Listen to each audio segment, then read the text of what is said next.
बिरहा बा आप लोगों के सामने धुन तरस बीच बीच में ही मसाला भाई गरम मसाला हाँ देते रहो बा बाकी मेन पॉइंट पे अब एक छोटा सी बिरहा आप लोगों के सामने बजा के बाद धीरज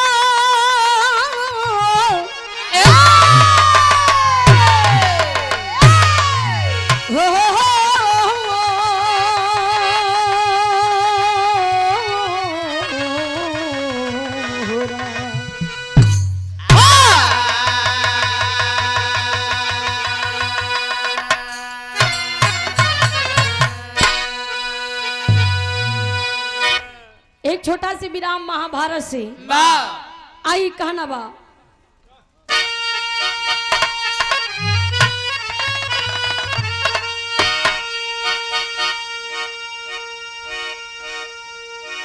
तो मराना मराना कोई वीर पांडा शिविर में अरे दुर्योधन को गमिए सताने लगा है बने से नायक भी संपितामह उन पर भी शंका वो खाने लगा है भीषम के पास ही उनको मनाने कुमति दिल में बाजा बजाने लगा है पहुंचा शिविर में पितामह की जब है झुका सर कुंवर जी सुनाने लगा है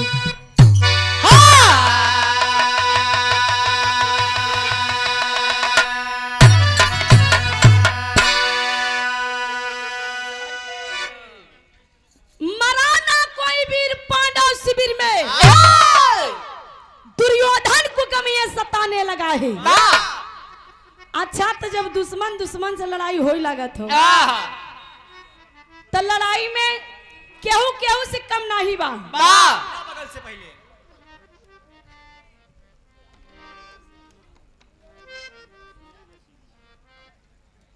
बिरहा जगत के बड़े अच्छे कलाकार नाथों के नाथ त्रिभुवन नाथ यादव उनके मामा के लड़के सुनील जयसीबी वाले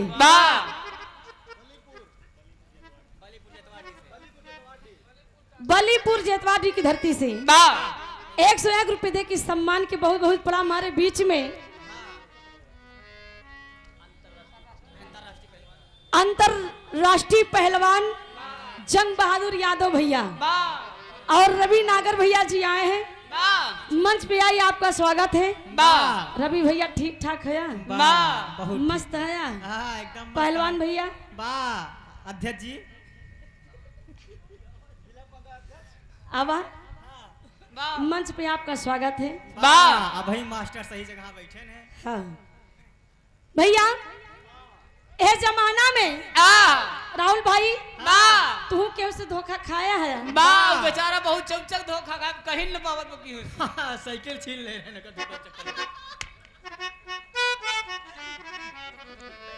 क्यों ना केहू देखा धोखा हर एक इंसान खाता है और चाहे प्यार मोहब्बत में खाए चाहे घरे दुआरे से खाए चाहे मेहरारू से धोखा खाए चाहे दूसरे मेहरारू से खाए धोखा तो हर एक इंसान खाता है चाहे बाटी चोखा से खाए अभी कहा कि हम अमृत पी के आई है तू अपन हाथ उठाए ना कि हम धोखा नहीं खाए है तो राहुल भाई गलत है आ तोहार परिचय हो गए बाटे ई कैमरा में रिकॉर्ड हो गया बा कि तू साइकिल से धोखा खाए यही बगली पढ़त रहने साइकिल में तोहार साइकिल के टायर पंचर हो गए पंचर हो गई रही आ तू हो नहीं ओका कान्हे पे लेके भागा रहा चरी चरी लेकिन बिरहा में आवा कव्वाली के टुकड़ा में कहना बा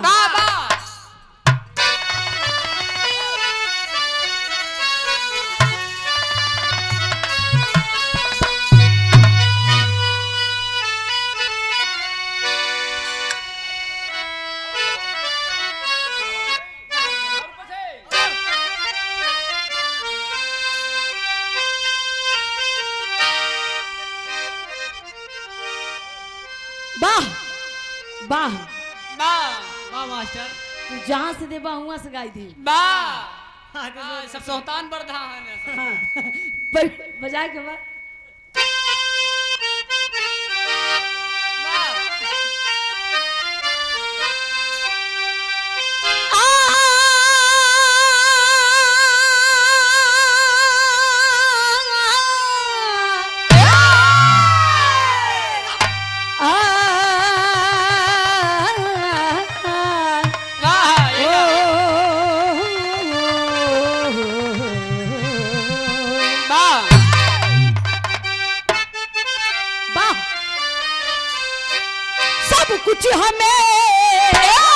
सब कुछ हमें अल्लाह दिल बन दिया।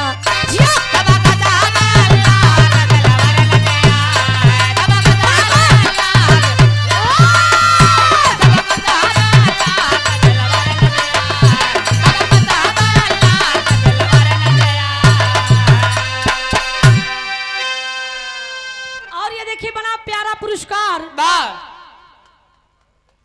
स्वर्गीय लाल जी लहरी गुरु जी की परम शिष्य बसंत लाल यादव उर्फ बीएल यादव, बीएल यादव के नाम से मशहूर हुआ और कई कार्यक्रम आपके साथ भी हुआ, बड़ा स्नेह प्यार दुआर मिला, 51 रुपए दे के सम्मान किए, लेकिन थोड़ा बदल के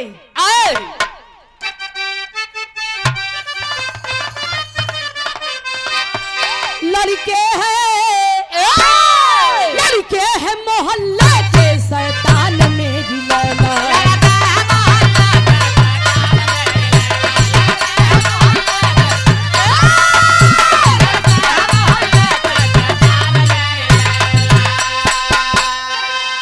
लड़के हैं मोहल्ले के शैतान मेरी लैला। तू इनसे बचा यकनी दुकान मेरी लैला।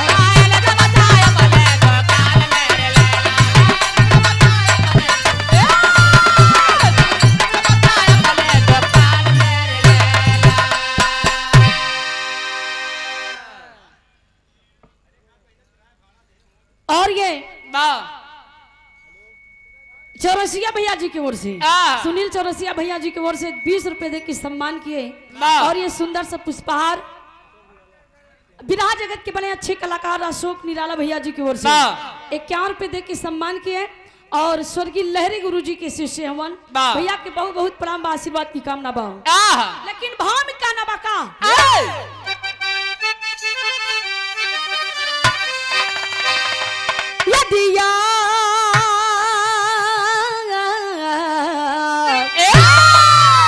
यदि आप चाह ले तो विजय हम ही पाएंगे।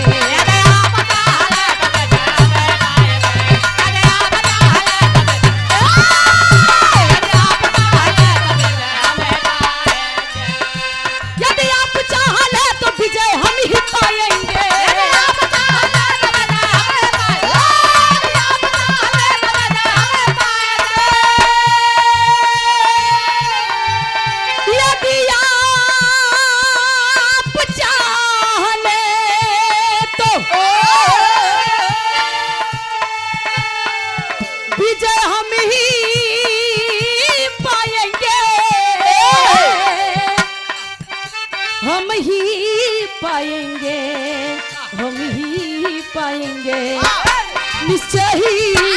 निश्चय ही पांचों पांडव से हार जाएं।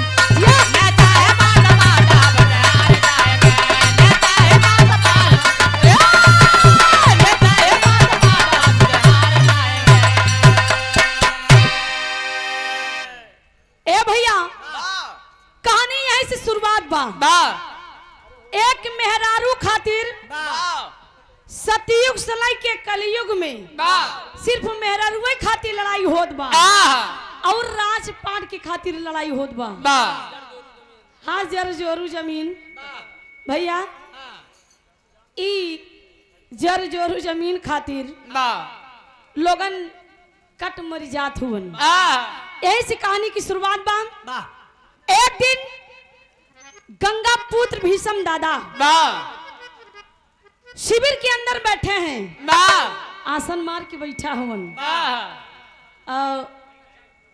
दुर्योधन सौ भाई, बा जब महाभारत की लड़ाई शुरुआत हुई, आ एक दिन लड़ाई हुई, 2 दिन हुई, 3 दिन हुई, लगातार 8 दिन लड़ाई हुई। ए 8वें दिन की लड़ाई में बा दुर्योधन के 3 भाई मारे जाते हैं। ए दुर्योधन बलशाली गदाधारी, बा जब 3 भाई जब मरे की गम सुने, बा मतलब जब मरे की बात सुन के हमारे 3 भाई लड़ाई के मैदान में मारा गए। बा अब जान ला दुर्योधन के छनमनी बाढ़ी गई। बा अब जैसे वही इंसानन के कोनो बात कही दिया, आ दिल में लगई वाली बात।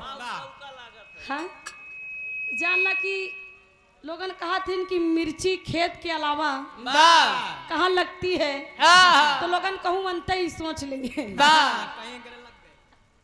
गलत गलत अंत ही अंत है। बा ओकर तजुर्बा लगा लेंगे, भैया खेत के अलावा कहाँ लगती है। बा हाँ, समय आए पे बा कहीं भी लग सकता है। बा जरूरत पड़े पे हाँ भैया, दुर्योधन जब खबर पाया कि मेरे 3 भाई मारे गए,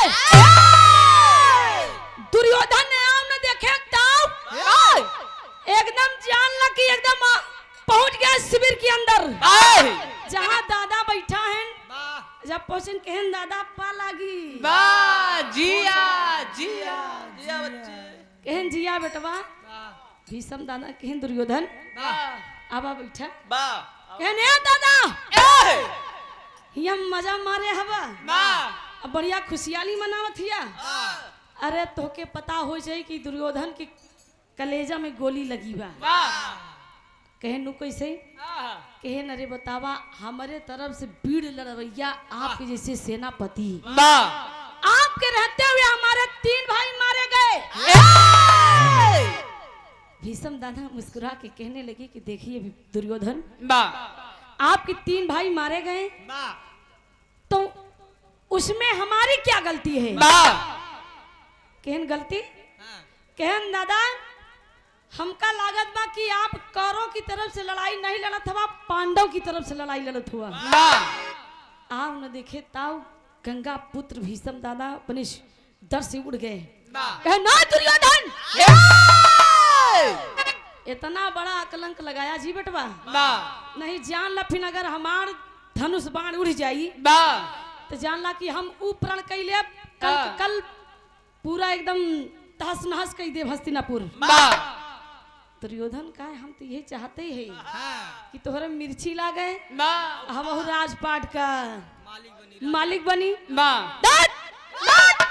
अब देखा दुर्योधन कहन की दादा लागत बा कि दाल में कुछ काला बा। बा दुर्योधन को बतिया सुन के दादा कहन कैसे दाल में कुछ काला बा। बा कहन एक बात बताई दी दादा कि अगर हमारे तरफ से लड़ाई लड़ाई बा तो आपको कुछ उपाय करे के पड़ी। बा हाँ, कुछ आपके कई के दिखावे के पड़ी। पहलवान भैया दादा कहन भीषम दादा कहन ए दुर्योधन बेटवा, आज मैं प्रतिज्ञा करता हूँ कल के लड़ाई में मैं पांचों भाई पांडव को मार दूंगा। कहन तोहरे बाती में दम बा, कहन हमारी प्रण बा प्रतिज्ञा बा, कल अर्जुन 5 भाई को मैं नहीं मारूंगा तो आप मुझे मार देना। कहने नहीं नहीं दादा। कहन अच्छा, कहन जा तू, एक गीत लगी बटे कहना का बा।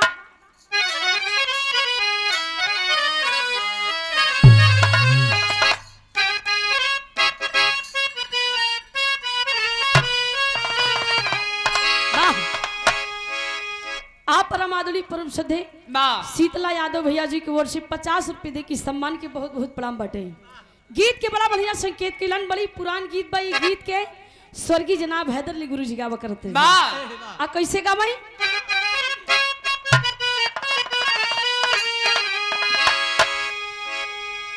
कोनो पढ़ा लिखा लड़का की शादी भई, राहुल भैया पढ़ा लिखा लड़का रहे, दुल्हन बड़ी सुंदर रही लेकिन पढ़ी लिखी कम रही। दुल्हा के जब बियाह हो गया, जब सुहाग रात में दुल्हा गा दुल्हन से अपन दिल को बात जब करेला इंग्लिश में, दुल्हन कुछ आई बाई बकैला तब समझ गया दुल्हा कि हमार दुल्हन वाह सिर्फ चेहरा के सुंदर बा लेकिन वाह कम पढ़ी लिखी है बेचारी। पढ़ी लिखी नहीं नहीं बा।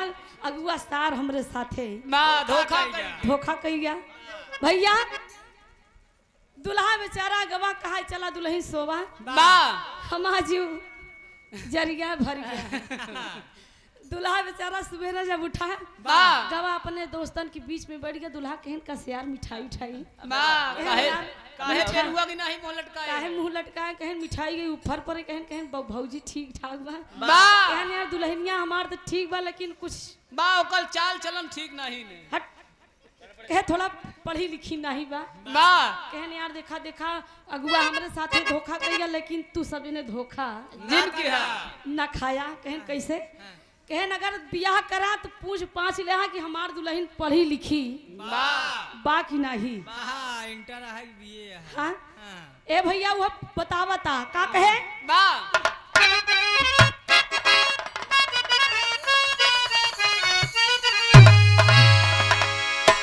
शादी करके फंस गए भैया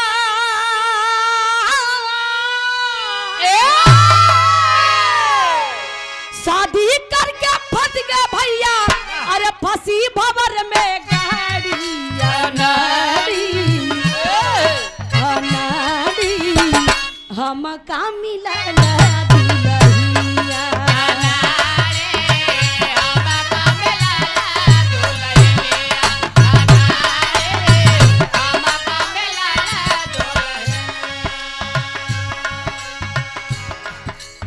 दुल्हा कहत बा माँ जई कहता बड़ी फुहर नक बहनी बाटै जुआई मोहे से अरे जिया जिया बड़े फुहर नक बहनी बाटै जुआई मोहे से हर माँ जई के त बटुई बटुआ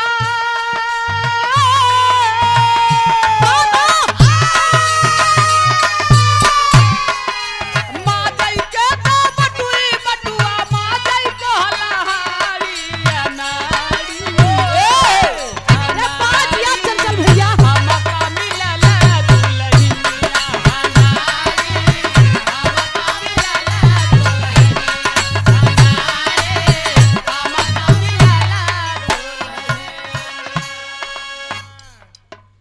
आप परमादली परम श्रद्धेय त्रिलोकीनाथ यादव पैगंबरपुर की धरती से 100 रुपए दे के सम्मान के भैया के बहुत बहुत प्रणाम बा। लेकिन भैया भाव में कहना बा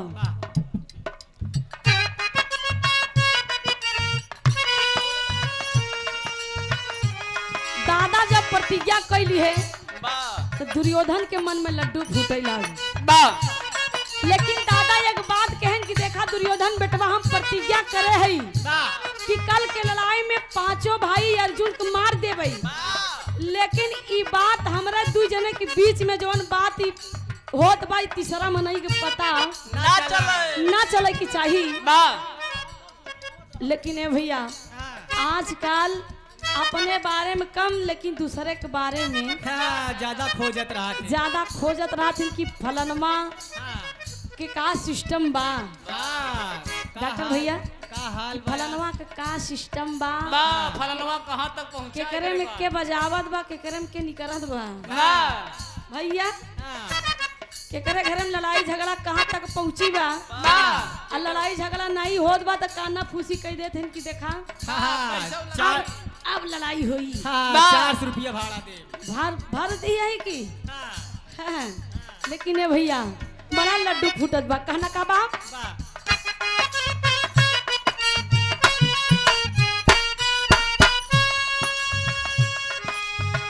मन ही मन में लड्डू फूटे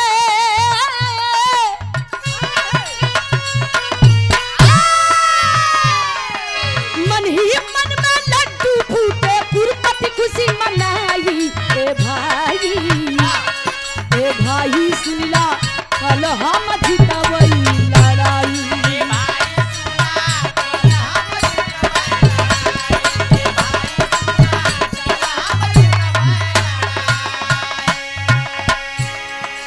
दुर्योधन अपने घर की ओर जब आवे लागत हो ने भैया तो जे केहू रास्ता में उनके काका दादा हाजी पदी में जो चच्चा दादा लागे कहीं ये काका कल लड़ाई हम जीत जाऊं आज ये केहू बल्कि माई लोगन देखा थे इन लागत बा दुर्योधन पागल हो गए बा 3 भाई मर गए अभी इतना बाकी है ना अगर सब मर गए हैं तो दुर्योधन लागत बा एकदम बकलान टहरी लेकिन दुर्योधन बड़ी ऊंची बात कहत बा का कहे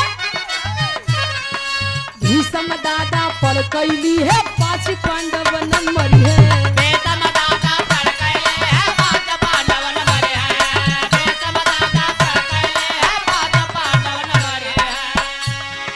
बढ़ा गुरु रे है अर्जुन के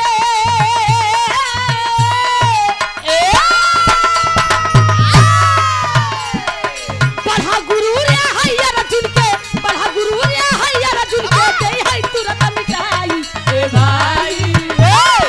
भाई सुनना कल हम जीतबई लड़ाई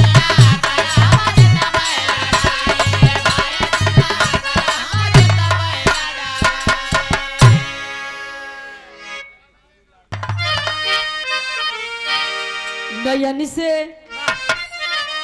अस की धारा बह चली अरे नयन से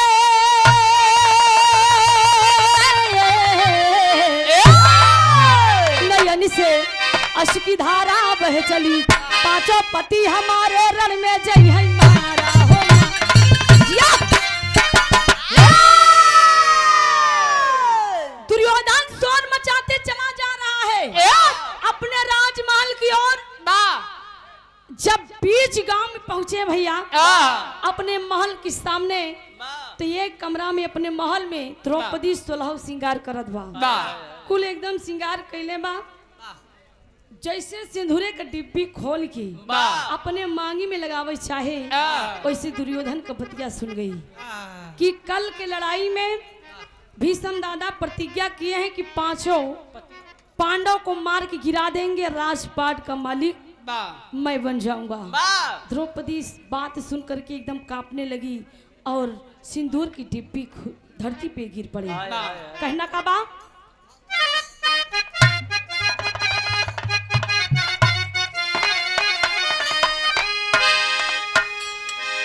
कहे द्रौपदी पुकार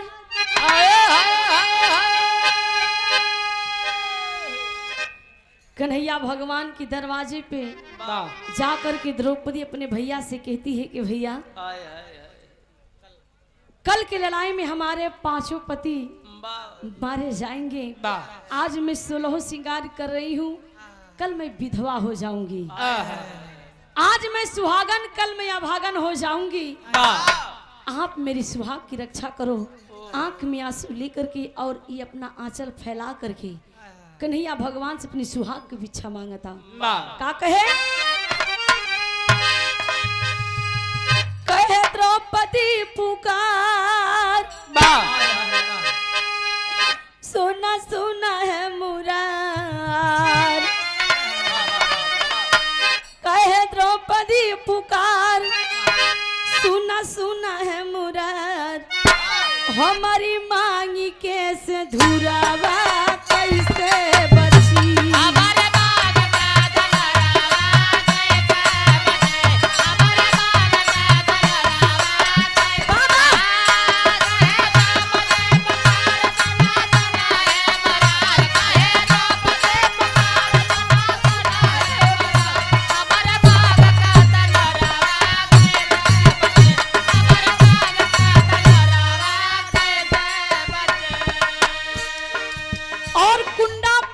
सरजमी से जो कि कलाकारों की बड़ा ही चाहते हैं और सम्मान भी करते हैं। श्री लाल बाबू यादव जी की द्वारा ऑनलाइन पेमेंट हुआ 501 रुपए दी की सम्मान किए भैया के बहुत बहुत प्रणाम आशीर्वाद की कामना ईश्वर में सब भैया लोगन की स्वागत बा। लेकिन द्रौपदी एक बात कहे हमारी हो वही सब गति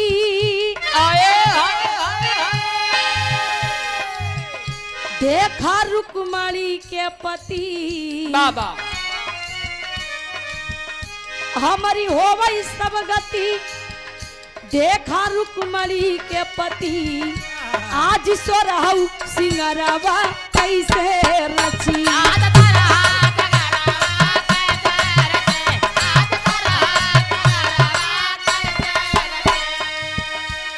द्रौपदी कहने लगी आ भैया, अरे हमके देख के चैन की निश्चय मत हुआ। कल की लड़ाई में मेरे अर्जुन मेरे पति मारे जाएंगे।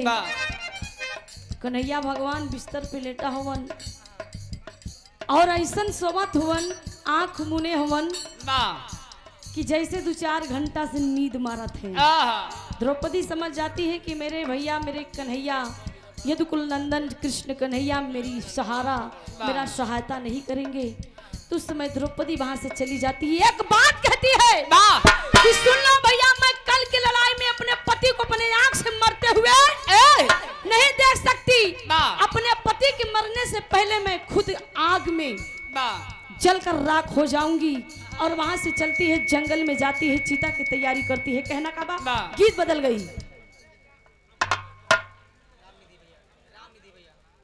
रामनिधि यादव भैया जी की ओर से 101 रुपए दे की सम्मान की भैया की बहुत बहुत प्रणाम बा।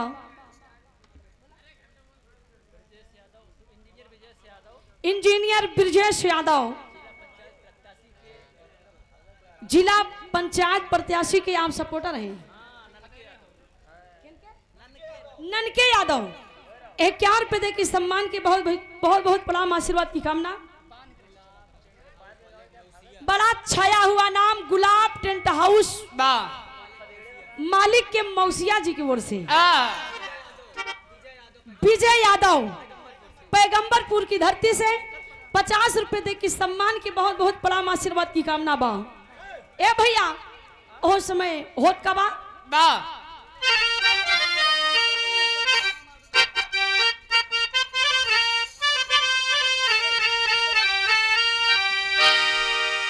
तनिक आप लोग शांति बनाए ले और नहीं तो काबा तो बैठ जावे तुरंत खड़ा हो जा भाई। हाँ।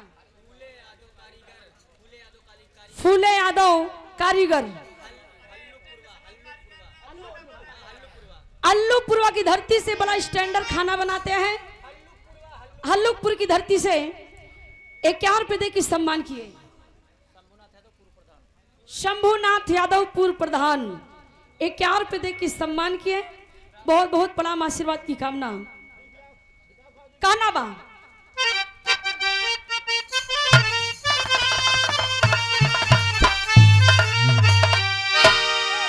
सजावा पहाड़ की बेला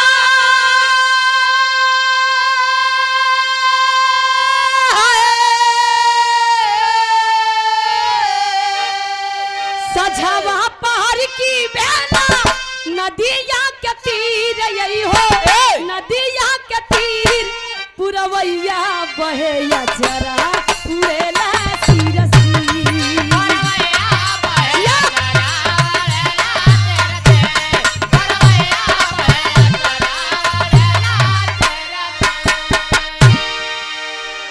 जंगल में जाती है, चंदन की लकड़ी काट करके चिता की तैयारी कर करी, चिता की तैयारी करके 7 परिक्रमा करके चिता पे आग लगा के बैठती है।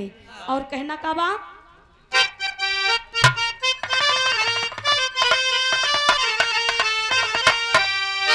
चिता वहां सजावली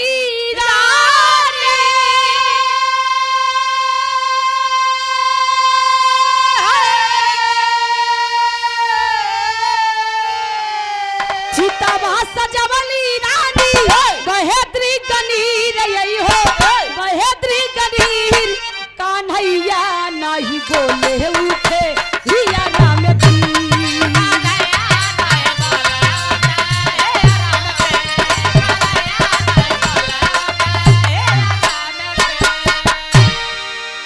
द्रौपदी अपने मन में सोचती है कि हमारे भैया कन्हैया मेरी रक्षा नहीं कर रहे हैं। ए भैया द्रौपदी अपने मन में सोचती है और अपने कन्हैया भैया से मन में सोच के एक बात कहती है कि कन्हैया भैया याद करो जब पूरे संसार की लाज जा रही थी, पूरे समाज की लाज जा रही थी, इज्जत पानी जा रही थी। जिस समय मेरी साड़ी की चीर खींची जा रही थी तो मैंने आपको याद किया था। जब तुम्हारी इज्जत पानी जात रही तो आया हमारे साड़ी का चीर बढ़ाई दिया, आ इज्जत पानी बच गई। जब आज हमार सुहाग उजड़े वाला बा, हमार पति इस दुनिया में 5 पति ना रही है, तो आप चैन के नींद सोवत हुआ। ए भैया उस समय चिता की तैयारी करके जैसे बैठना, चिता पे बैठना चाहा, द्रौपदी कन्हैया भगवान आ जाते हैं, कहने लगी मेरी प्यारी बहना, ओ मेरी प्यारी बहना, रुको रुको रुको, मैं आपको समझाता हूँ। गंगा पुत्र भीष्म दादा अगर वो प्रतिज्ञा किए हैं कि कल के लड़ाई में आपके 5 पति को मार देंगे तो वो सच में मार देंगे। मैं किसी की भक्ति में कटुता विघन नहीं करूंगा, लेकिन मेरी मजबूरी है कि गीत लग गई बटे।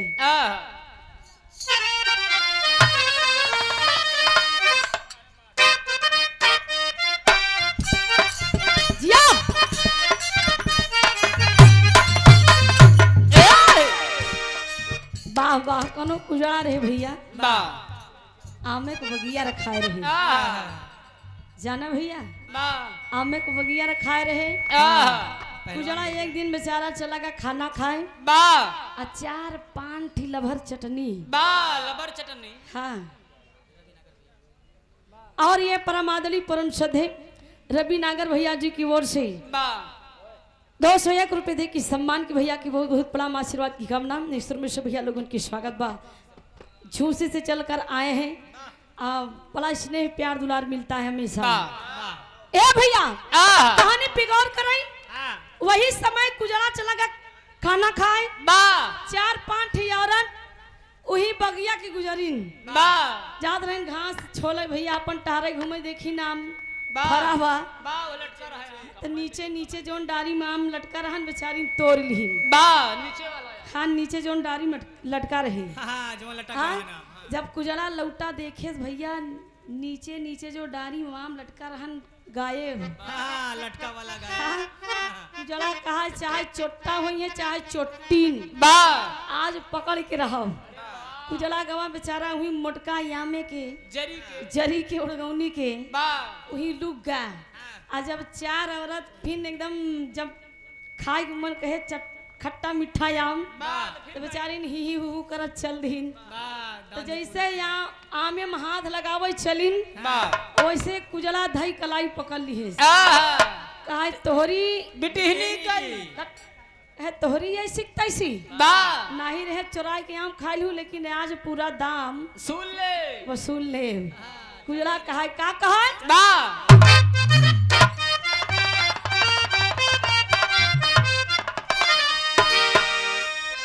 यह गीत की स्वर्गीय जनाब हैदर गुरु जी गाया करते थे। कैसे गाँव सबका अलग अलग अंदाज बा। खाही गईलू लंगड़ा अरे खाई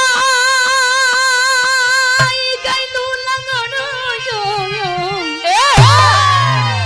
खाही गईलू लंगड़ा आम दाम कहिया में देबू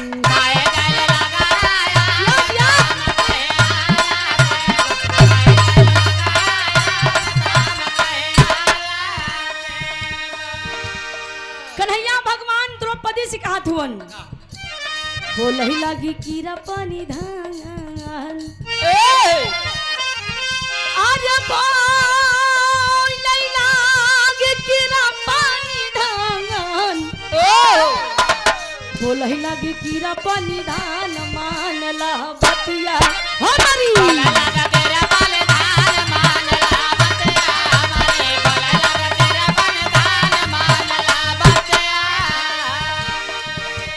कहिले प्रतिज्ञा भक्त कैसे हम तोड़ी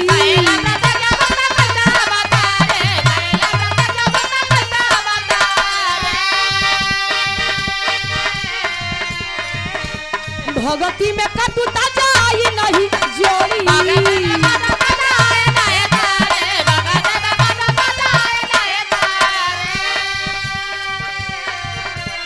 मजबूरी मजबूरी हमारा न जान मानला पतिया हमारी मजबूरी हमारा लतान मानला बतिया हमारे मजबूरी हमारा लतान मानला बतिया। एने द्रौपदी बहन हमार मजबूरी बा बा अगर दादा गंगा पुत्र भीषम दादा अगर प्रतिज्ञा कहे हमन की तोहरा पांचों पति के मार दे है तो मार दी है तो द्रौपदी कहें भैया तब हिया का करे आई हो हमहू को मराई दिया कहें नहीं बहन कहें नहीं बहन मैं तुझे मरने नहीं दूंगा लेकिन मेरे बातों पे आपको अमल करना पड़ेगा। आप श्री बाबा दीन यादव डॉक्टर विजय यादव जी के साढ़ू साहब पैगंबरपुर की धरती से 50 रुपए दे के सम्मान के बहुत बहुत प्रणाम आशीर्वाद की कामना।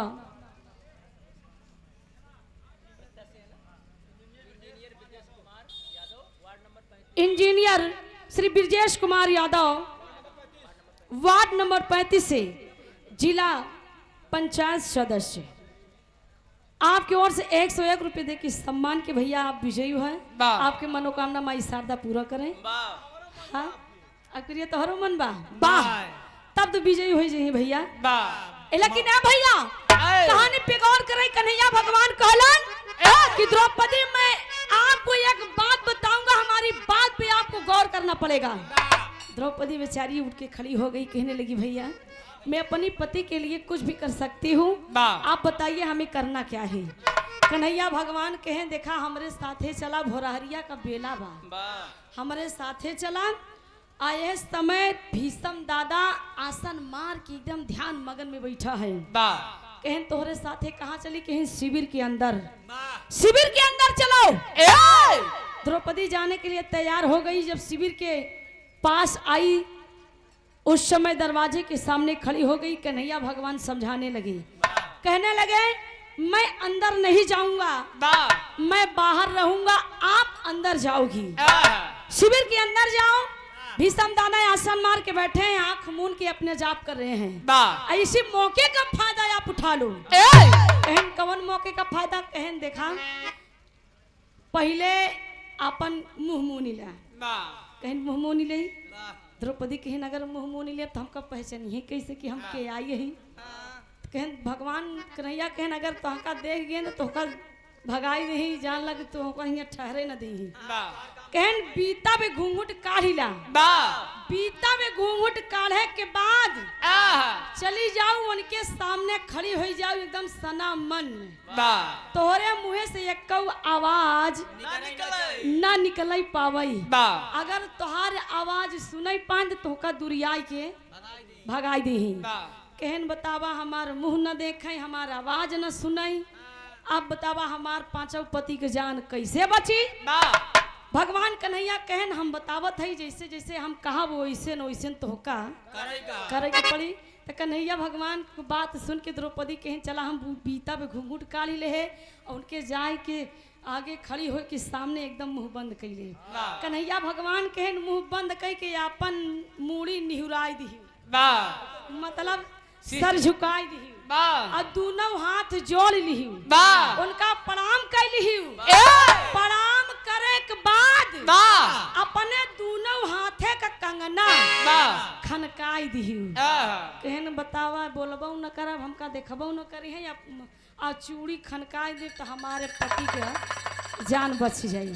कहन जा भीषम दादा आसन मार के बैठा है। द्रौपदी पहुंच गई। एक गीत लग गई बा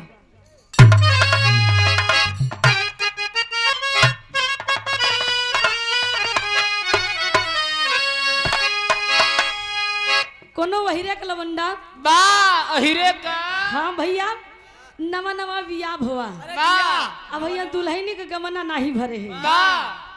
भाई दुल्हा सोचे कि इतना दिन दुल्हनी के अपन देखे भवा जात है अगर तैयार हो जाए तो लिया के चला जाऊ।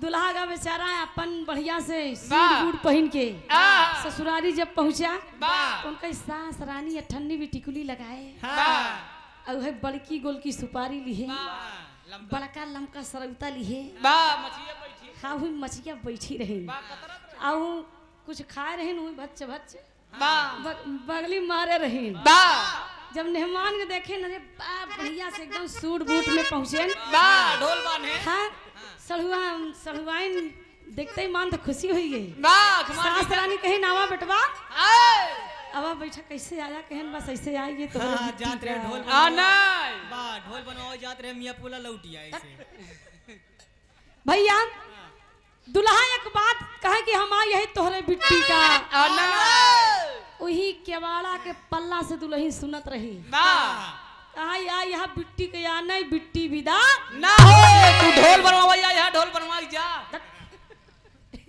भैया बिट्टी विदा ना होई वह दुल्हनिया कहा है आए का कहा आए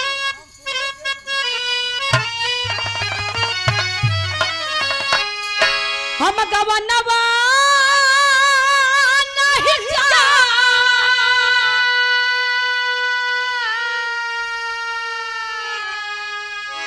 हम गवनवा नहीं जाया हम गवनवा नहीं जा हम गवनवा नहीं जा नई नई प्रीत लगल यही रनवा हम गवनवा नहीं जा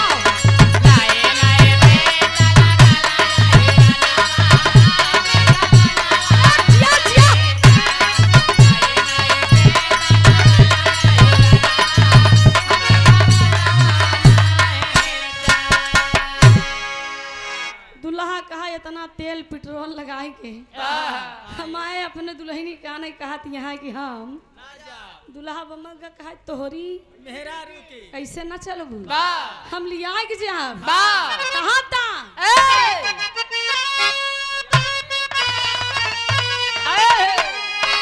हम गवनवा लइके जा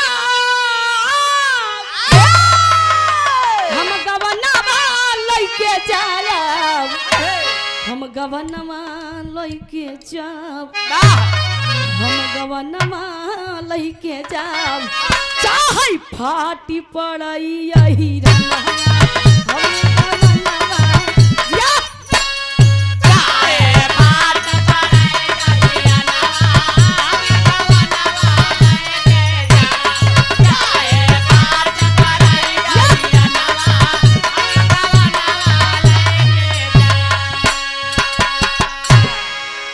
वाह मुलायम भैया तोहरा लीला परंपर बा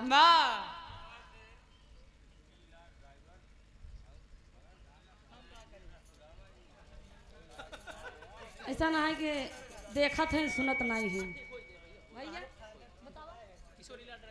किशोरी लाल ड्राइवर 20 रुपए दे के सम्मान के भैया के बहुत बहुत प्रणाम बा आशीर्वाद की कामना भी में सभी लोगों की स्वागत बा लेकिन भाव में कहना बा का बा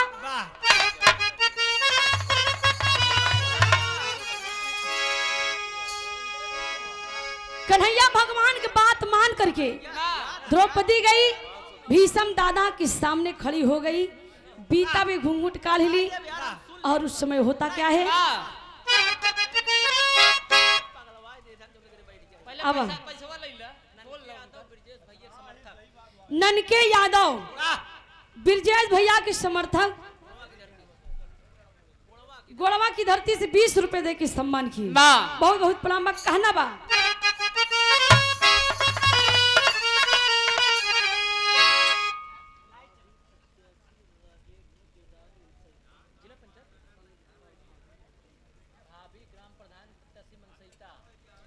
भावी ग्राम प्रधान प्रत्याशी मनसैता की धरती से एक मिनट रुक जा यार तू अपन पैसा ले भैया बार-बार डिजिटल में कराया कर लिख के दाओ का वो उसने बताया जा यार 20 रुपए दे चुकी है नाम बताओ राजेश यादव श्री राजेश यादव वाह 100 रुपए दे के सम्मान किए ठेकेदार साहब जी की ओर से वाह। भैया के बहुत बहुत प्रणाम बा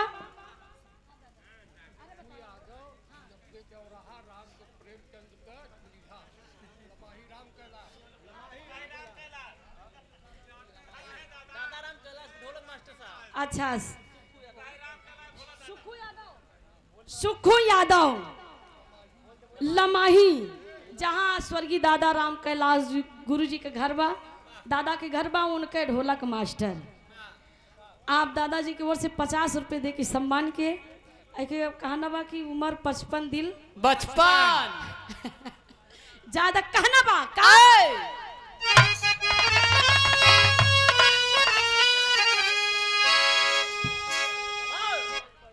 डॉक्टर महेश जिला panchayat ward number 35। Shri doctor Mahesh जिला पंचायत सदस्य वार्ड नंबर 35 से 50 रुपए दे के सम्मान की विजय हो भैया। बहुत बहुत धन्यवाद बा कहना बा सर झुकाई दिहलना सर झुकाई दिहलिना सर झुकाई दिहलिना सर झुकाई दिहलिना दादा भीषम के हो समनमा सर झुकाई दिहलिना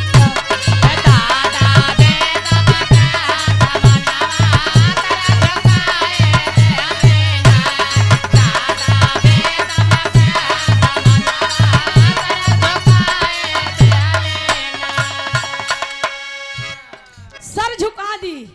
ए भैया कन्हैया भगवान कहन सर झुकाए के बाद अपने दोनों हाथे का कंगना खनकाई दू। उ चूड़ी कंगन मतलब आभूषण के खन झनकार सुन के दादा आखिए मुने मुने एक बात कहथिन का कहथिन लो!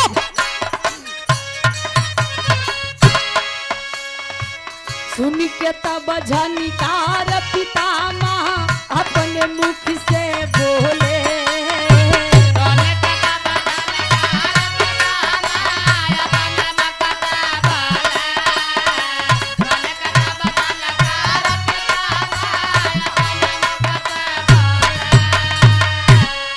सुन के तब झनकार पितामह अपने मुख से बोले सौभाग्यवती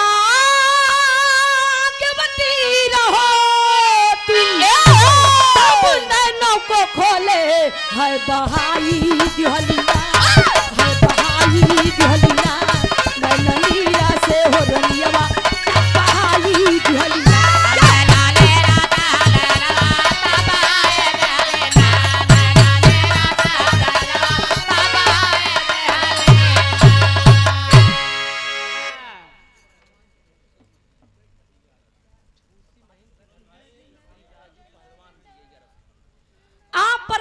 परम श्रद्धे छाया हुआ नाम झूसी महीन की पाउन सरजिमी से श्री राजू पहलवान भैया जी की ओर से 1100 रुपए दे के सम्मान की जोरदार ताली होनी चाहिए।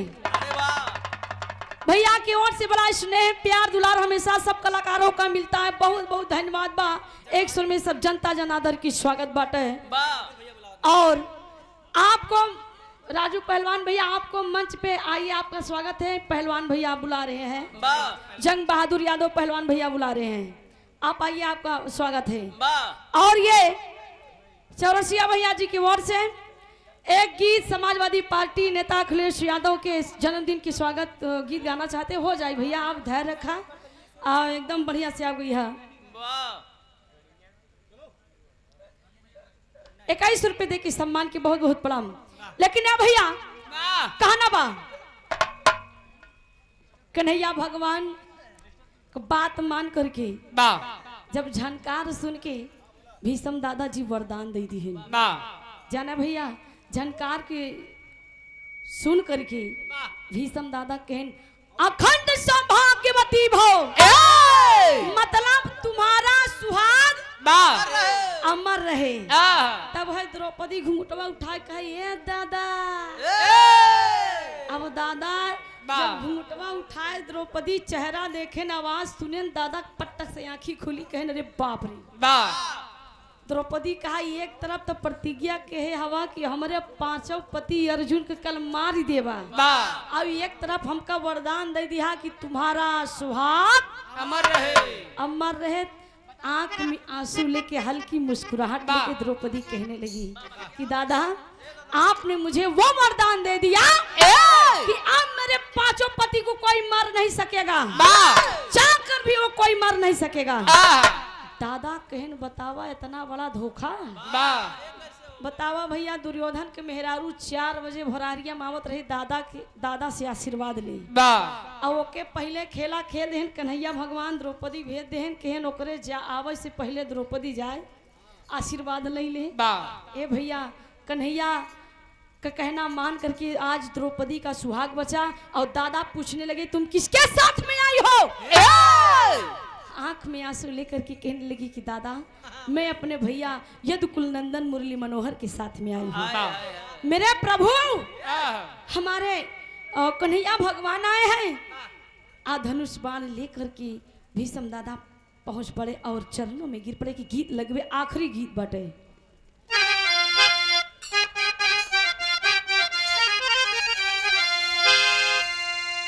बड़ी पुरान गीत बा। वाह पुरान गीत हाँ पुरान गीत पुरान चीज। वाह बड़ा दम होता है। हाँ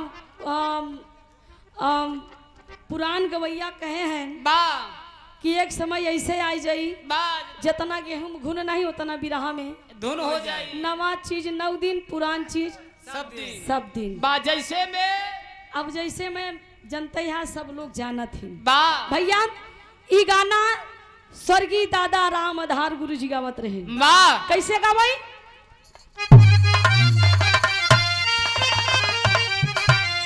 अरे झकोरा मारई झूलनी वाह वाह अरे झकोरा मारई झूलनी सारी लहराई हो झकोरा मारई झूलनी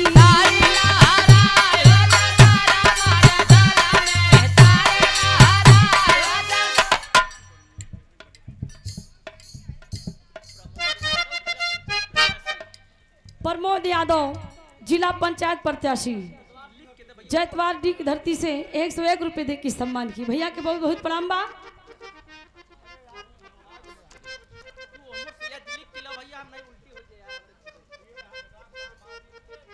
इन्हों को नशा होत गया धीरे धीरे। वाह इंजीनियर ब्रजेश यादव उनके समर्थक ननके भैया जी जिया भैया 21 रुपए दे के सम्मान की। कहना बा थोड़ा बदल के स्वर्गीय जनाब हैदर गुरु जी गाय दिहन। अरे घुसूरी गावा बरधा वाह सरियाई माझारी घुसूरी गावा बरधा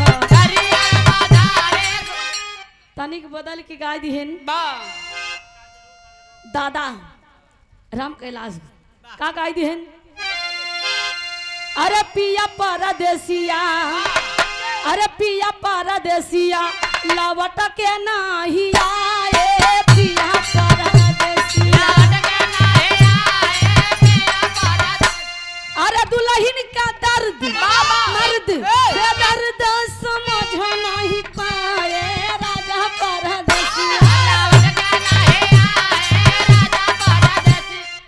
तनिक बदल के गाय दिहन लहरी गुरुजी। अरे या बैगा देला बाटना अरे कसम से गदेला बाटना अरे एकदम से गदेला बाटना तो सही ना पैबा रेली रेला या बैगा देला बाटना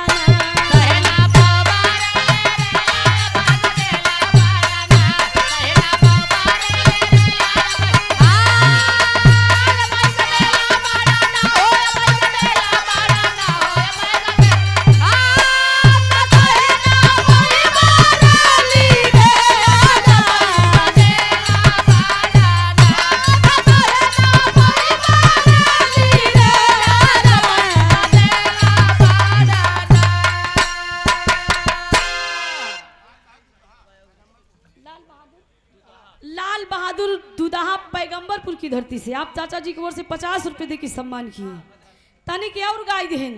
अरे या भाई भाता राशि बाटू ना वाह घूम के आऊ मथुरा काशी अबई लहरी होई गेन सन्यासी अबई बतरासी बाटू ओने कहे जान लगी हड्डी पे कबड्डी वाह खेलत रहे। हाँ कि मैं फूंक दूंगा तो अब उनके वो लमंडे का वाह बाणी बिस्तुया शेरे से नजर रहा है। वाह हाँ जब से तुम बिरहा गा रहे हाँ हो बस बस बस हाँ बाकी सब सुने हैं हाँ मुसाफिर बात पर्दे में पर्दे में अब बाकी ऐसन लेकिन कहना बा वाह अरे झुकौले भी समझदाता वाह अरे झुकौले भी सम दादा चरनी मसी सा झुकौले भी सम दादा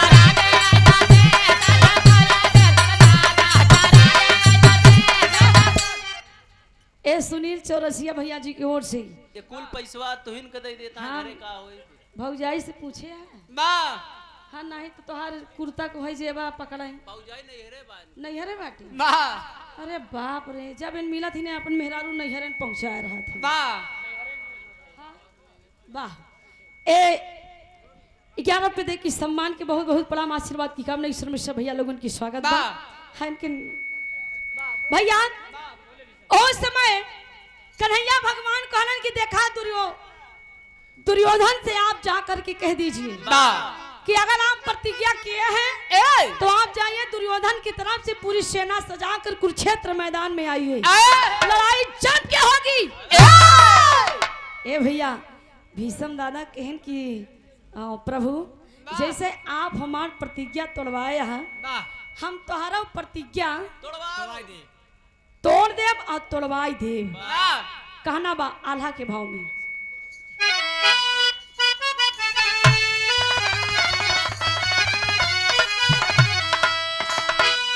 नवे दिन महाभारत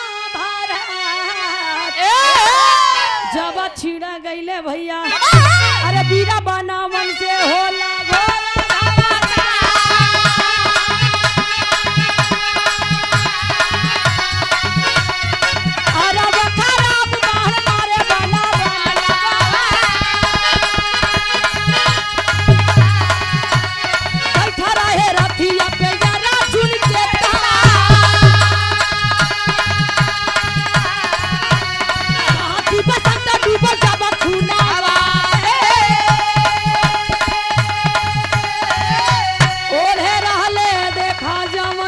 कृष्णा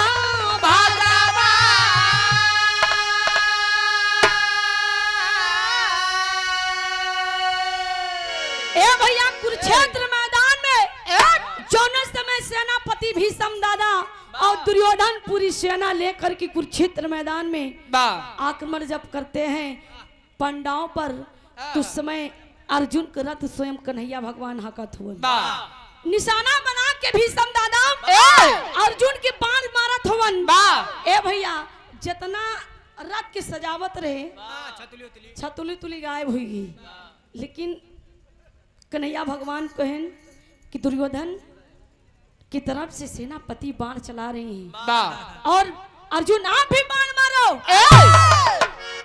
अर्जुन कहने लगे कि सखा हे प्रभु मित्र मैं अपने सेनापति वाह भीष्म दादा पर मैं बाण नहीं चला सकता वो हमारे दादा हैं हमारे सीनियर हैं वाह अग्रज हैं मैं उन पर बाण नहीं चला सकता हूँ एक बुढ़े पर मैं बाण क्यों ने वो मेरी जान ले ले लेकिन मैं बाण नहीं चला सकता उस समय एक बाण जा करके कन्हैया भगवान को लगल वो जो पीताम्बर ओढ़े थे वो लहू से लहू लोहान हो गया और वही कन्हैया भगवान आम देखे ताऊ एकदम क्रोध में लाल हो करके आज वही रथ का पहिया लेके यही कानी उंगली में फंसा करके दौड़ पड़े और रथ का पहिया जैसे सुदर्शन चक्र नजर आ रहा था विकराल रूप लेकर के आज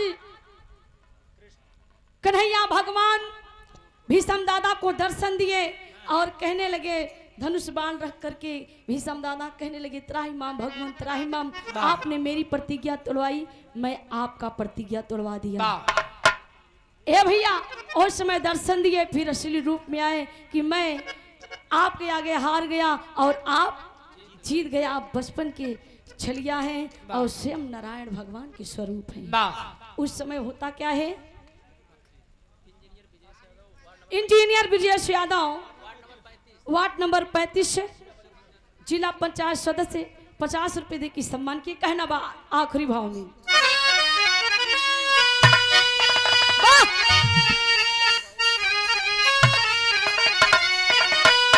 कथनी करनी एक बराबर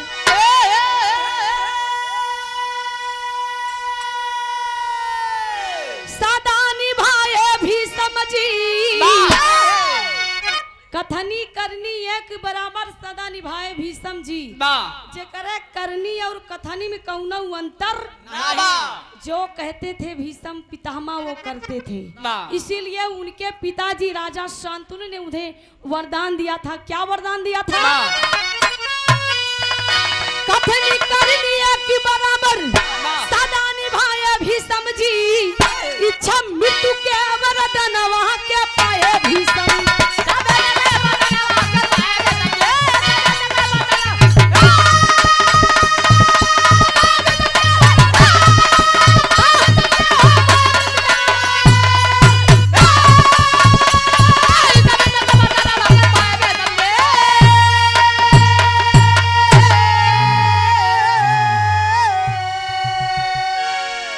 इच्छा मृत्यु के वरदानवा के पाए भीषम जी। राजा शांतनु उनके पिताजी ने वरदान दिया कि बेटा मैं तुम्हें वरदान दे रहा हूं कि आपकी इच्छा अनुसार आपकी मृत्यु होगी।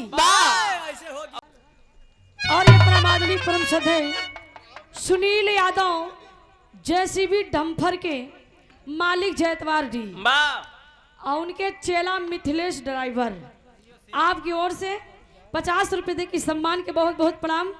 एक शर्मी सब भैया लोगों की स्वागत है। गुरु घराने के परिचय कहना बता।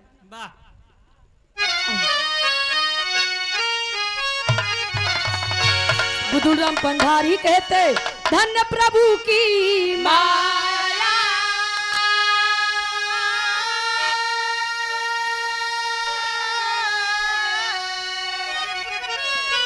कथन किया राम सूरत दीवाना अरे शारद माँ की छाया।